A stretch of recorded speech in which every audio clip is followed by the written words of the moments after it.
It's a very emotional film. Yeah. Seeing that progression from the book to the script to the screen, were there any set of new emotions or reactions that you guys got? There is one line in the book which kills me every time I think about it that is not in the movie. And then I realized that the movie does it without the words. After Hamnet's death, Judith, and she says, when you're a wife and your husband dies, you're a widow. When you're a child and your mother dies, you're an orphan. But what am I? And it's just like, ugh. I think it's always interesting, like what material attracts you when in your life. Like would in 10 years' time would I have made the same film? Many things in this film that are deeply personal. My drive with the design was to illustrate the life of a family and to bring an audience close to that.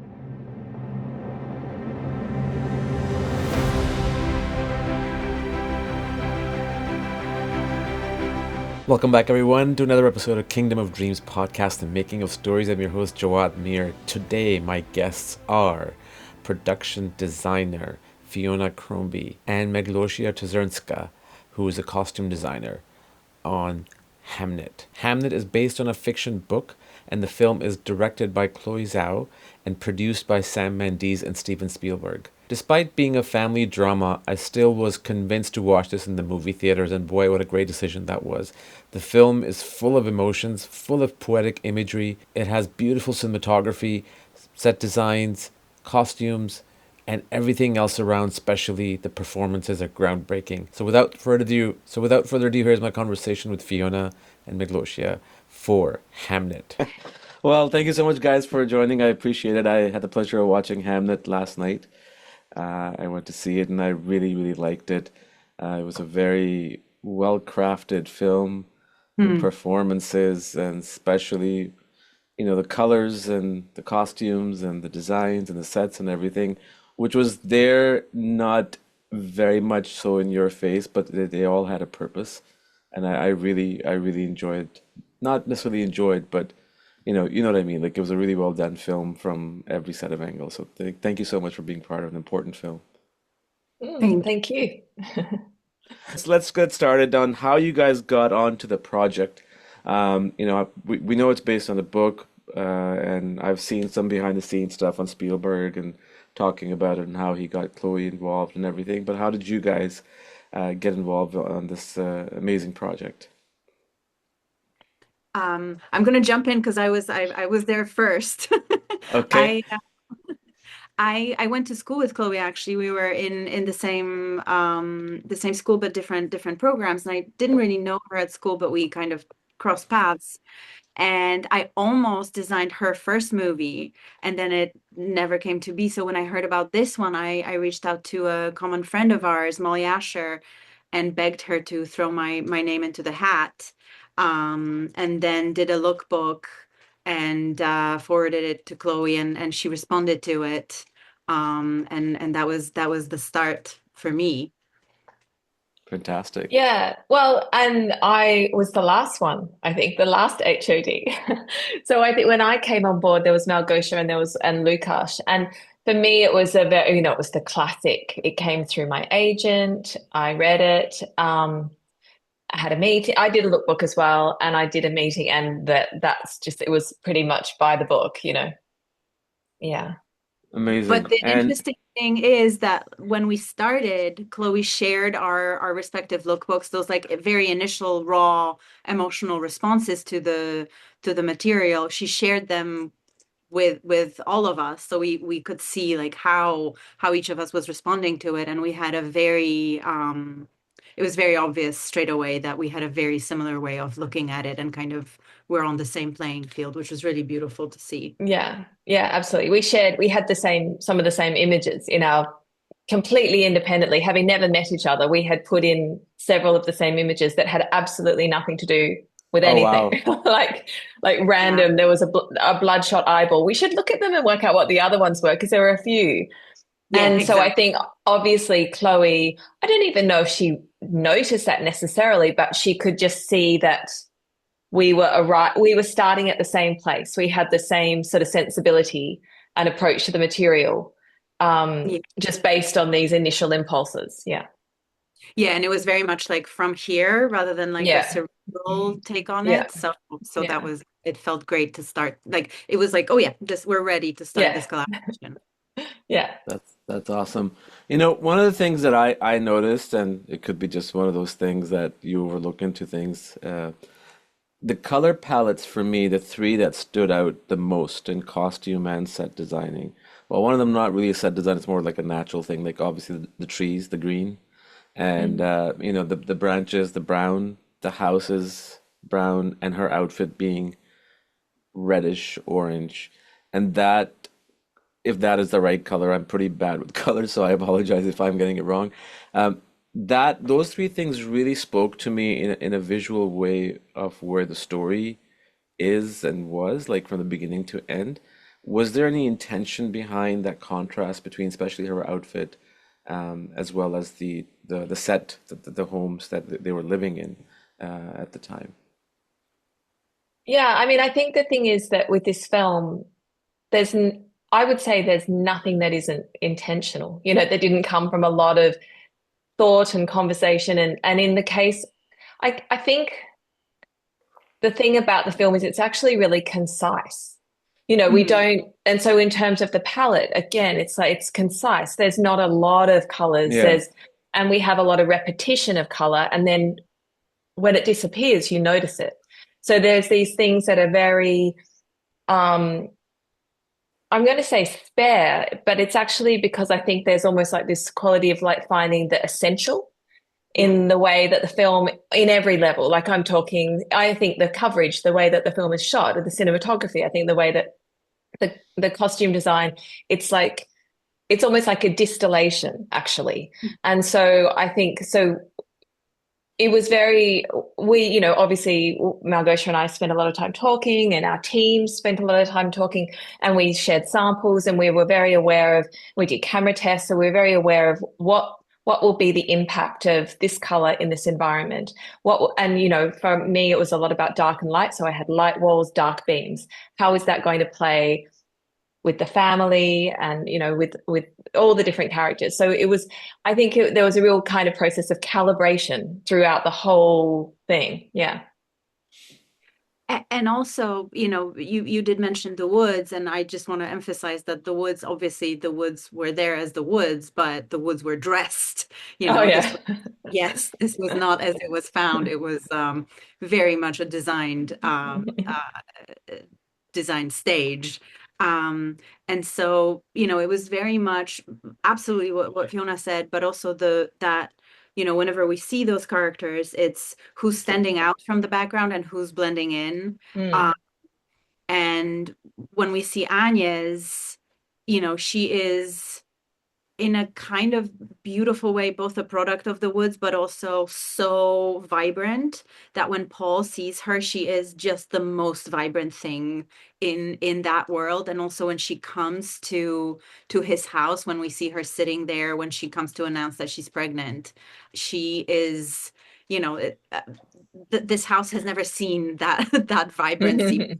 So she immediately changes the surroundings and the people inside as well with it. Yeah. You talked about her being pregnant. As a guy, for me to see, and this, I have two kids, nevertheless, I'm just saying it was bizarre in the beginning, like, but I knew what the purpose was, where the story was gonna go. Like, I've never seen in the film three different births, and but you actually showed the emotion of her character going through all that because she's putting all this energy into the birth, as natural as it is, because later on it's going to play into that of her connection with her kids. And I thought that was in the beginning. Frankly speaking, I wasn't too keen on witnessing that in the movie theater, but later on I completely valued how that was sort of put out in on the screen. Yeah, and I think it goes into the intentionality of it, that it is, I think what is on screen is crucial, like every little bit that is there. And we did shoot other things that ended up not being there. Like not a lot, but there was, some of the stuff in the globe was cut down to just kind of what you, Fiona, the word distilled that you Mm. used. I think exactly that it is, it lets, I think it like lets the moments kind of ring in a Mm. specific and meaningful way, because there's no, like, it's all there for a reason, and it like kind of helps guide us through it, I think. Right, right. Um, I want to talk about a scene from both the costume and the set point of view. It's a very straightforward, simple scene. It's a long shot where uh, the baby's sleeping in the background. He's getting frustrated. She comes up to him. The baby wakes up. She goes back. The camera doesn't cut. She comes back again, tries to calm him down. That whole scene, I completely understood why it was because it was showing his frustration. But that amount of lighting, obviously, that's more of a cinematography thing, but still being able to see the set, the space in the background where she was, and the costumes. How did you guys sort of collaborate on that? If you can talk about that for a bit, please. Well, from my point of view, we that was a set build, and I worked closely with Lukash. I mean, we did with all of the set builds, but particularly with that house. Hmm. And the downstairs part of it, we did work together, sitting there at a computer, looking at camera angles and working out where, basically like where do we need to have a wild wall or a camera port, or like really we designed in the shots and the angles. So I knew that we would be framing from that window. Um, and then I guess it was like we laid out the A-frame just the way that we thought it should be. And then it just kind of was like, right. But I mean, from memory, in all honesty, it is lit by one candle. Like, I don't think there's any Yeah, augmented lighting at all, I don't which think is so so either. Yeah. great. And I watched this when we were cutting, and I remember them kind of playing with the frame, so they can move it up, and expand and play with it a little bit. And it was about kind of how much you include that candle or don't include the candle, because he then knocks it over at one point, and which for memory was performance. That was an accident. Like, that was never a thing. Like, it just happened in the moment.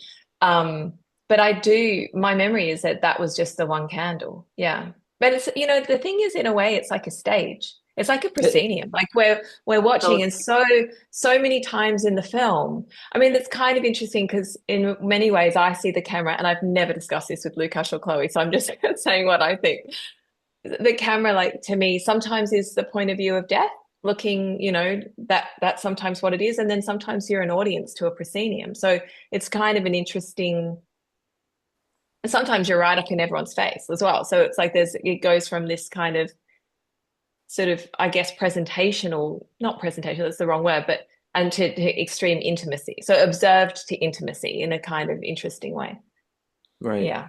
and costume wise for that was, kind of the situation dictated the types of clothing. She is in a nightgown. We rarely see her in, not, kind of stripped of color, and here she is more vulnerable in the white. And the scene where we see them previously together is when he comes home, when Susanna, the first time we see Susanna being, already after being born, and he's clearly already, there's something festering in him. And so that's the time that for the first time, he has that shell of a doublet, this like thick leather doublet with the little slashes. So there's already this like frustration is building, and here is just, he's, without that, without the layer of the leather, but kind of continuing the same thought costume wise. He's just like without that one layer. So it's, I like that, like, she's dressed, I mean, sorry, she's undressed, he's still in his, in his day clothes, clearly, hasn't come to bed. And she's lighter, he's in his darker look. So there's the double contrast of like the situations they're in, and then emphasizing that with the color. Yeah. I liked how you mentioned Fiona that it felt like a stage play, and I think it did throughout the entire film. Uh, it was a very intimate film. It doesn't really go into any kind of extra characters, or even a lot of the scenes probably were not in the script. Where you don't have to establish that he's been gone for this long, or this has happened, or there's no text coming up on the screen, which I really, really, really appreciated. And my favorite shot in the film among the one that I mentioned. I'm a huge fan of camera panning while the action is going on, and the Mm. scene where the climax sort of hits, and I think it was the attic where they were in, the kids, and the camera just kind of pans right without cutting, and then they go away from the frame, moves back. I That just builds so much tension and so much suspense, even though this has nothing to do, it's not that type of the film, but the moment was. I really enjoyed that. I'm just kind of mentioning that, even though we don't have a cinematographer on here, but I just thought that was really cool. No, but I think that's the thing is like for us where or from, like from a design point of view, we're sort of building environments to allow for that, so that they can come in on the day and find these ways of articulating and find these ways of presenting the story. One of the similar one that I absolutely love is when Will comes to say he wants to be handfasted to Agnes, and the camera, he's roaming around and she's still in the middle, and and the camera is like from it stays with her, but he's moving in and out of frame, and I don't know, there's real confidence to that I don't know, there's something about it that feels very exciting to watch because the whole thing is you don't like I don't know, you're sort of kind of captive to what is happening and like what Yeah, you're seeing, which is great. Yeah. because you're so involved with the characters. Once they in that moment, once he or she walks out of the frame, you want to know what they're thinking, what their Mm. expression is like, and when they come back in, you have that sigh of relief. And I think Yeah. it's all like a psychological thing, like a subconscious thing.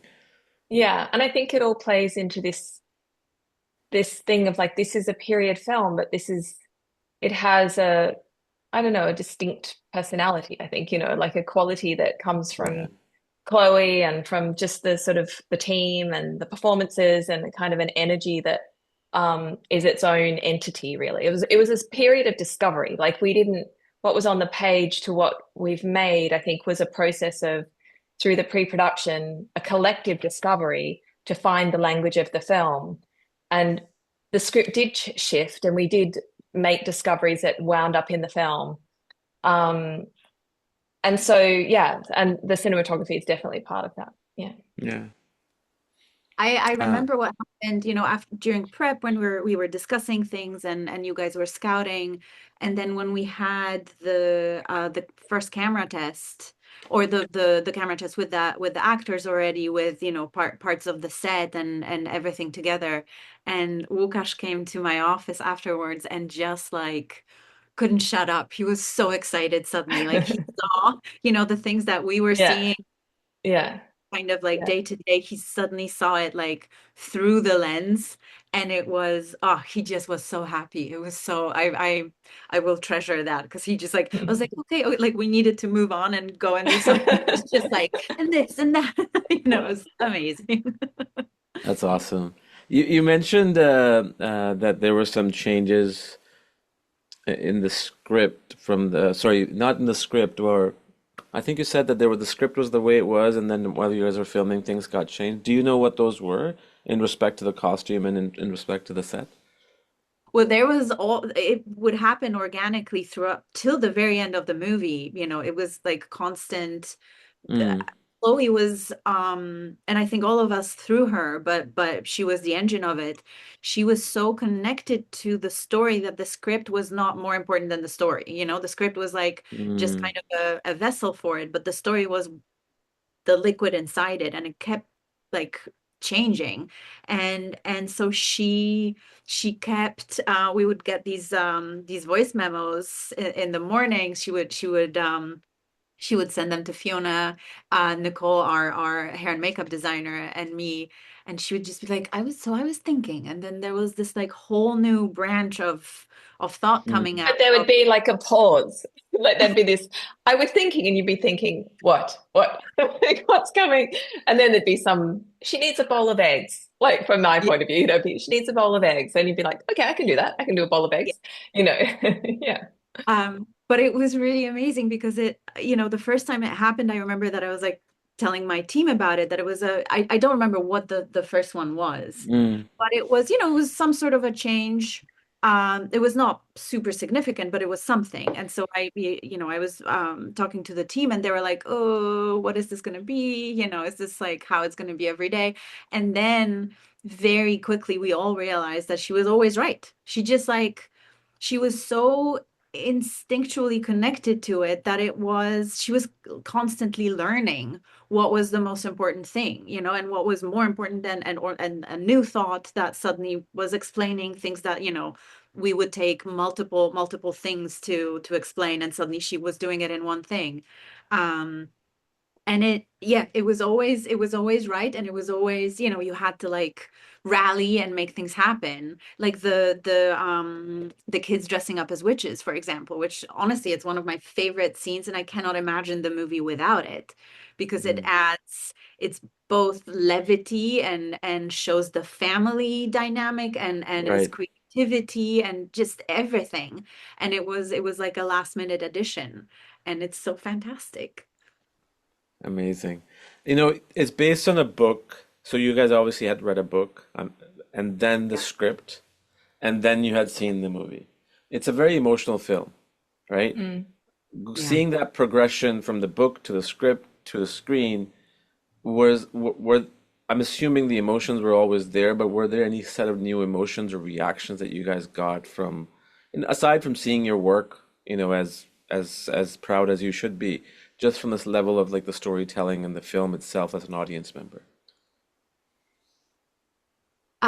There is one line in the book which kills me every time I think about it, that is not in the movie. Mm, And at first I missed it, and then I realized that the movie does it without the words, kind of has it. And it was after Hamnet's death, Judith is talking to, I think, Will. I don't remember if it's Will or Agnes. And she says, um, when a child when a Oh yeah. This, yeah, when you're a wife and your husband dies, you're a widow. When you're a child and your mother dies, you're an orphan. But what am I? And it's just like, ugh, the mm, twinless twin, like, what is that? And I think that search for your identity as a bereaved person, is that the right word? I don't know if that's, I guess. Um, yeah, yeah.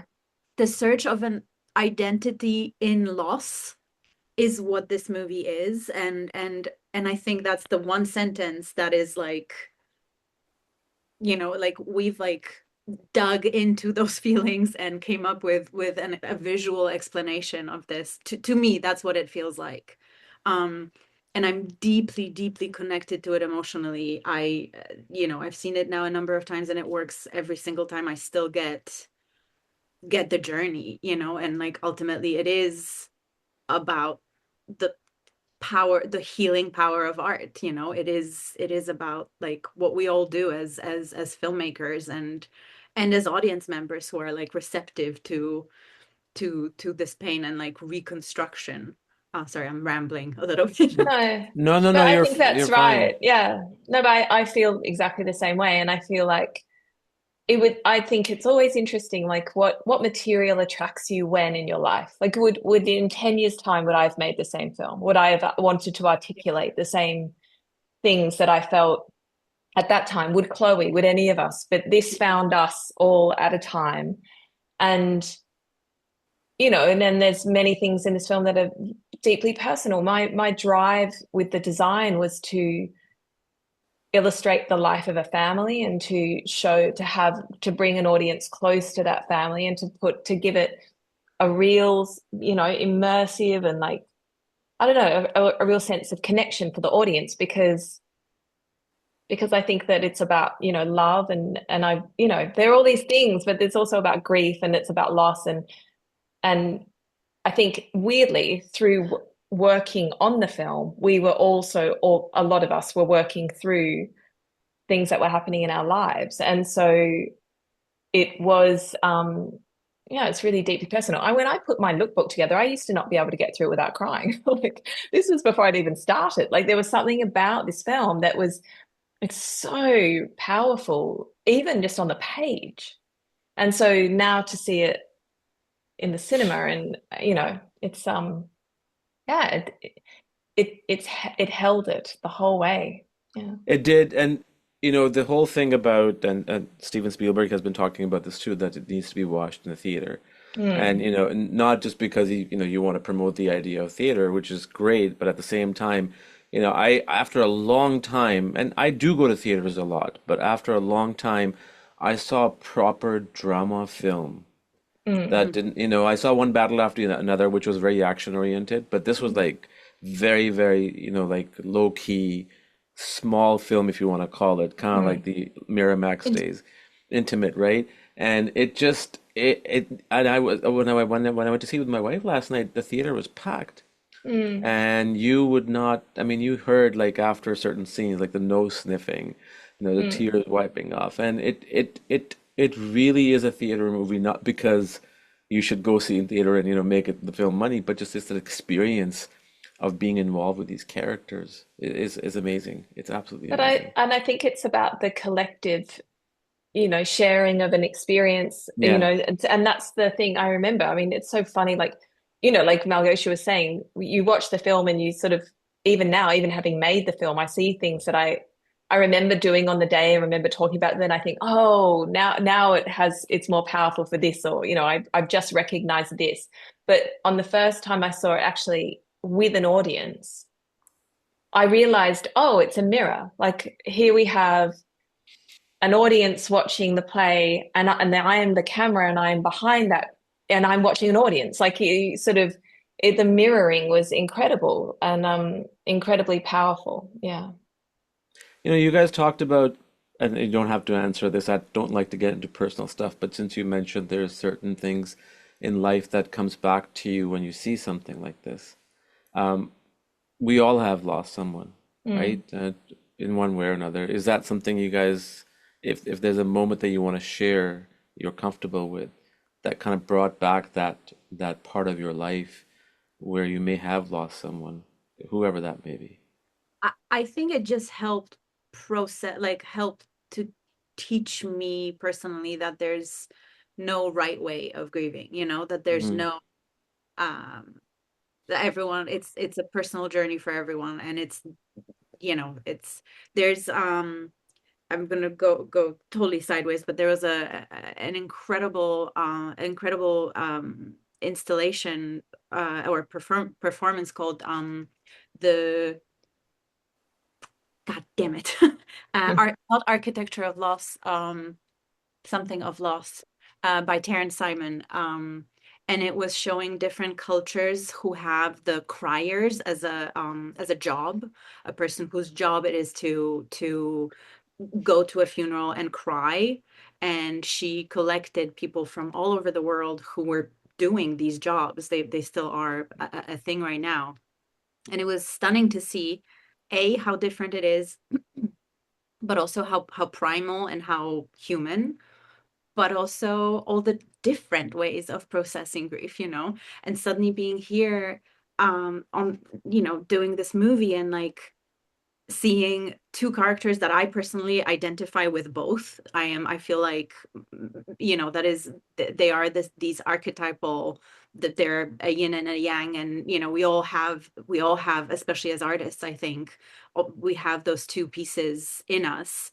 And there's just no, I just like stop judging myself for, whatever I thought I should be, or like whatever someone might think I should be doing to in order to go through grief, which I think is really beautiful and helpful. And it's like, if you never cry and just write a beautiful play, so be it. Yeah, makes sense. Occupation of Loss, Fiona? sorry, Occupation of Loss is the performance. It's unbelievable. Thank you for sharing that, Fiona. Oh, I think for me it was really about, just acknowledging that you have to, let things go, let people go, um and that I have the ability creatively to articulate these things through my work, and make sense of it through my work, exactly like Will was doing. I mean, it's exactly the same, and yeah.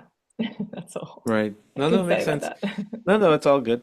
Um, Working with Chloe, we touched upon that a little bit.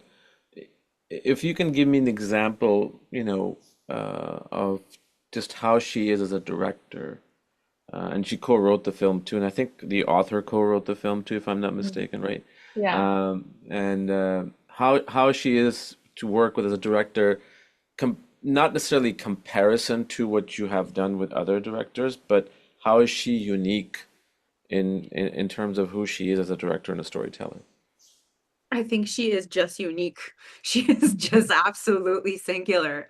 That's the most incredible thing. She was so living in it and so like visceral and fearless and open. I remember like her screaming when a shot would like go right, just like um, but also pushing us all, but in a not in a pushy way. It just like because she was willing to go there, whatever that there was, she was willing to go into the unknown and like dig deeper.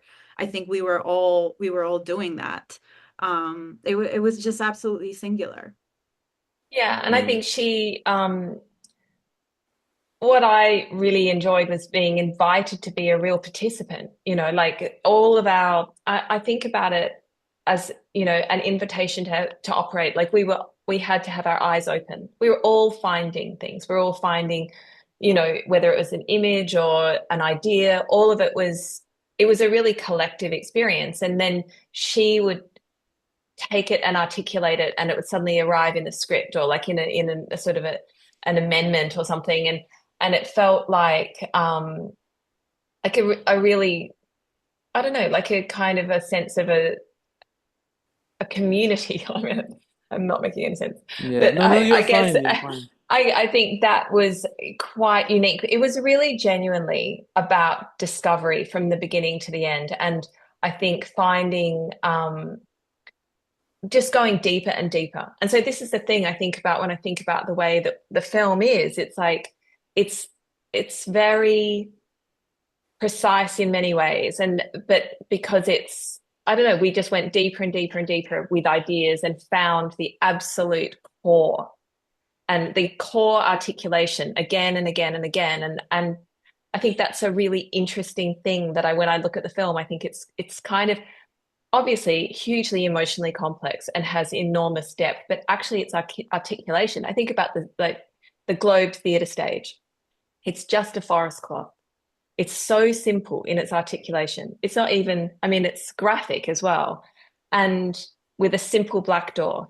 And that went through permutations. We tried different things, but then you arrive at this essential image. And I think that to me is what happens the whole way through the film. We brought it back to the essential. And I think that's part of the reason why it's resonating, because it's got a clarity that allows for the complexity of emotion.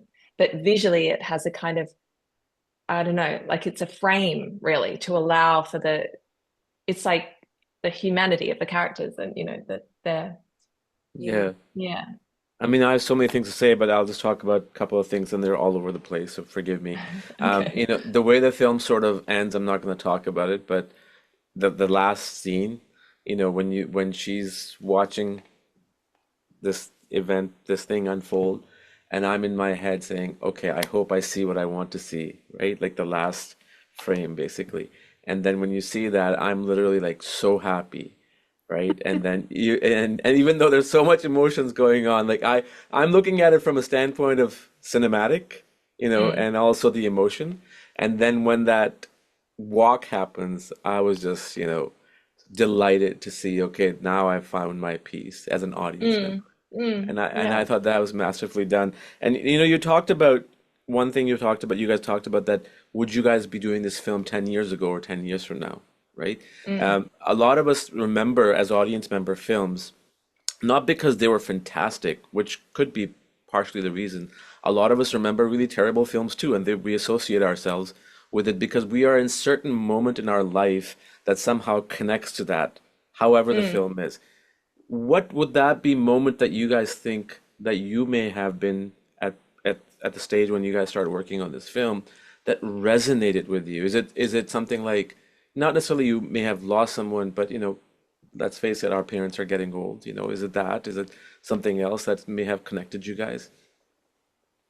I don't think it was that personally for me, even though No? obviously things did happen, but I was attracted to it because it was Chloe and it was this material, and it was very obvious straight away that we were going to go into the unknown. That what I'm like most excited about when I start working on movies is when I have no idea what it's going to be. That there is, if I know what we're doing, then why do it? You know, like if you already know where you're going to end up. Right, Here, it was very obvious that it was going to be a journey, and she straight away said this is not like a faithful museum recreation of the story, which is, the story is fiction. So it was just a lot of question marks and unknown, and that was the most exciting thing. And through that, discovering the grief and everything along the way, that's why it mattered, because it was a genuine discovery. So I think that's why I was like, um, excited, right. excited for it, and like, just it pulled me in straight away. Before I go to Fiona, when you say you didn't know the unknown, obviously, you know, you had read the script and everything. I'm just trying to understand, what do you mean by the unknown? Was it more so like how it would come out on the screen, or I'm just, if you No, can, I didn't know for me personally, I didn't know what the costumes would be. I oh, didn't I see, know. in that sense, okay. Yeah, that I had, it was a challenge. It was I had to work through it to, and there were obviously, I had there were, the emotional response and the initial ideas, obviously they were there, but I didn't know what the outcome was going to be. And then, for example, the ghost costume, the very final Mm-hmm. Will's costume, it was, for the longest time, I had no idea what it was going to be, and it was terrifying to not like put a guy in a sheet, like make a dud suddenly, like make this beautiful movie and then end on this like meh. um and I feel like it was like that with every costume, that it was like you could go into this obvious place, but you could also dig and figure out and like strip away and figure out what is it, like what actually is it. And Sure. I feel like when those things are not clear at the very beginning, or like not clear is the wrong word, when they're not obvious at the beginning, it's when I'm the Excited most the happy. most. Yeah, Yeah, yeah. because I have to like Makes sense. Makes into sense. the darkness of it, and dig. Yeah. Awesome. Thank you for sharing that, Fiona. I think, I mean, obviously, it goes without saying that I was excited by the idea of working with Chloe, but I remember feeling, like I think I said, my dog's just arrived, by the way, so we can look forward to that. Um, I remember just having such a strong feeling that I don't know, it was something about the family. Like, I mean, I don't know, I guess, I am a parent, but I don't think it's exclusive to parents. It's about love. And I felt I really, really wanted to articulate that family and give them a place. Yeah. And I felt an immediate sense of connection with the architecture and the environment, and how I could work with those to tell that story. So yeah, that was a very big impulse for me. So it was something that I don't know, I just had a very Connection with. strong emotional, yeah, I did. And it wasn't, like, it actually wasn't to do with grief at that point. It was almost like a love letter to family, to me.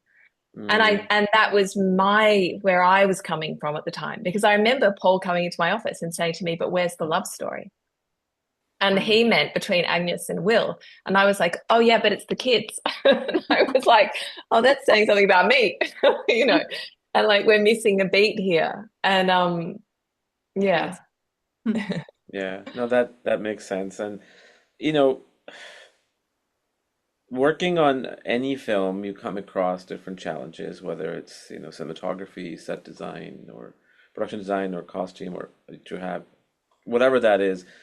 If there's a story that you guys can remember, each of you, where you and your team faced a challenge in executing something, and whether it was on the set or in the prep, and how did you guys overcome it? I mean, that's pretty much the story of every set all the time, but Yeah, Mm. exactly.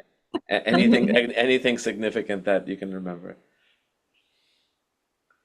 Well, the for me the ghost costume was one because it was, Right. it was so it was the last one, and so we had to figure out how to, how to make clay stick to linen and not immediately fall apart. So we were doing different concoctions, and I was testing it on myself. I was like, we had test capes, and I was walking around them, walking down the stairs and around the parking lot at Elstree, and trying to see what would stay, what would, how much of it would just leave a trail behind me. Also making the players' costumes was I loved it so much. It was the most fun because it was again at the very end we were done with the other costumes and we started building these, and it was kind of like a doing a school play, and at the end of the year there was like a meta Hamlet happening, because we were, bumping against time there, and while we're shooting and establishing other things still, um and they were made of raw linen, and then I was painting them with latex paint, and I was terrified that if it doesn't work, if it doesn't look good, then we have nothing, because I like then we're screwed, like what, we can't go back, we don't have time to remake them. So that was like it was thrilling.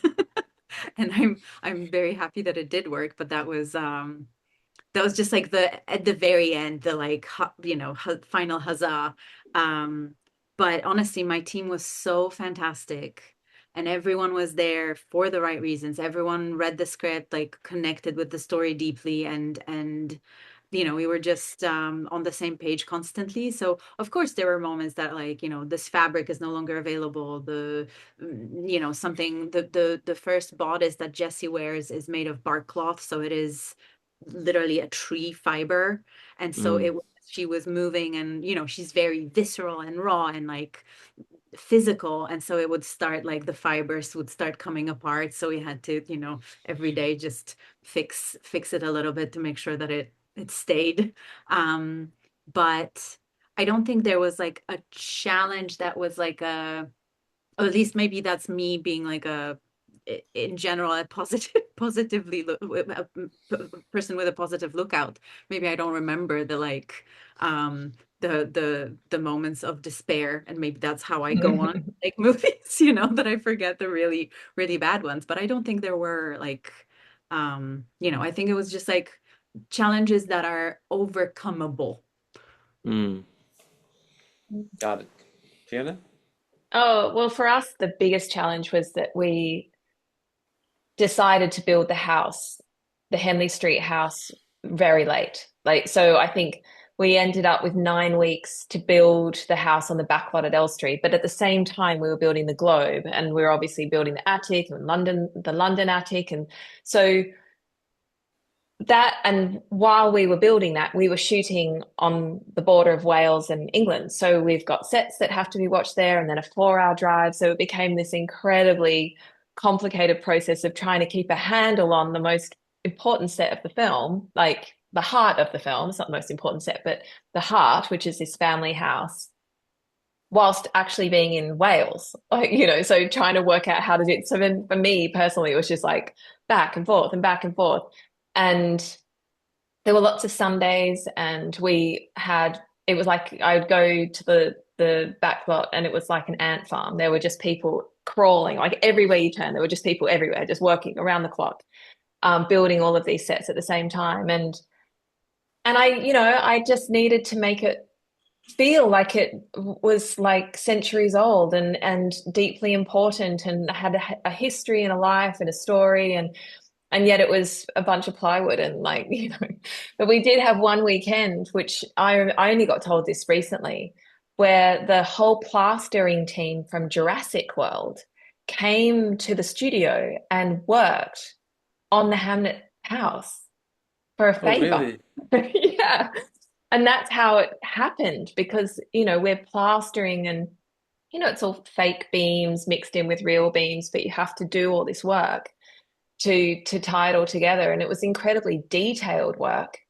Um, and so anyway, we had another film helped us out, community. Yeah, But that's honestly, really cool. the feeling, and I brought my mom over there on one of the weekends, like when you were in the house in the garden, it was the house. That's what it was. It was Mm, real. It was there for had been there for ages, and it felt absolutely real. It smelled real.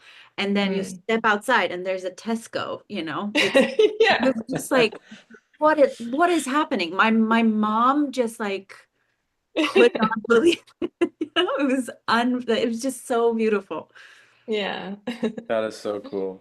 It certainly, the production design and the costumes really do bring you into that world. And you mentioned London. I remember when I watched that shot, I was like, I'm going to talk about it very briefly, just comment on it. And I remember now when he's sitting on the sh by the shore or the beach, and there's like, the view of there's a tower of some sort in the Mm, far, and there's a wharf, and but where he is, there's all these wooden logs.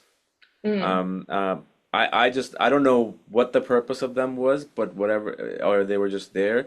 I just thought that that attention to detail in that shot just somehow resonated with me. I have no idea why.